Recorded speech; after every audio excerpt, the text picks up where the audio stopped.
Mais c'est lui qui fait tout. Moi, je travaille avec lui, il me dit quoi faire, et voilà, quoi. En fait, c'est lui qui structure les mondes de Torgal de manière de A à Z. On se voit souvent, donc c'est un prétexte pour aller manger à deux, discuter. Moi, c'est surtout l'aspect scénaristique qui m'intéresse, c'est-à-dire arriver à faire mettre de l'émotionnel dans tout ça, quoi. Parce que la consigne de Gregor Rosinski, c'était il faut, comment disait-il ça, il faut privilégier l'émotion. Ça me correspond tout à fait bien. En fait, tous les mondes de Torgal, c'est des aventures émotionnelles. C'est un peu du Dallas mode viking. On a à la fois une série qui se passe dans le passé, c'est la jeunesse de Torgal, puisque là, on part de l'existence de deux albums, donc L'Enfant des Étoiles et Aricia, qui racontent tous les deux, ce sont des petites histoires, mais qui racontent l'enfance de Torgal et d'Aricia.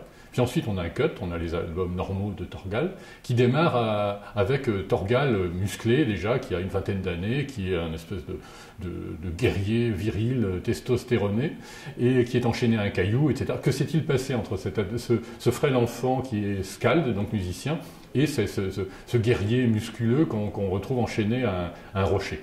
Donc en fait, moi, je remplis ce vide. C'est à la fois très simple et très compliqué, c'est-à-dire il y a des contraintes puisque je ne peux pas inventer le futur de Torgal, mais d'un autre côté c'est pratique, je n'ai pas à l'inventer. C'est-à-dire je puise dans les 30 albums des petits éléments clés que je m'amuse à mettre en arrière pour nourrir mon intrigue. Par exemple Sliv, la gardienne, la sorcière, un peu la sorcière trahie qu'on voyait dans le premier, qui est la fille rouquine qui a un bandeau noir, en fait, elle est présentée, mais très vite, et on ne sait pas pourquoi, finalement, elle veut à tout prix que Torgal la suive, etc. Et donc, puisque c'est le tome 1, on peut imaginer qu'il s'est passé des choses avant, avec elle. Donc, ça va être excitant pour le lecteur de découvrir des pans comme ça, cohérents avec les deux albums du début d'enfance, et puis les albums de Torgal adulte. C'est une espèce de génie du dessin, et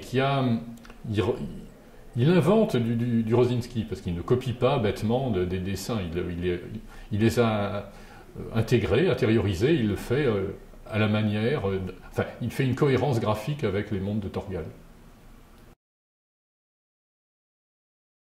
Moi, je pense que une responsabilité que j'ai, c'est qu'il ne faut pas ennuyer le lecteur. Il ne faut pas lui raconter encore une version déjà vue de ce qu'il y a eu avant. Il faut mettre des intrigues nouvelles, originales, mais qui soient cohérentes avec les codes et l'esprit de la série, pour que le lecteur ne soit pas déçu. Qu'il ait vraiment l'impression de lire un Torgal normal. Voilà.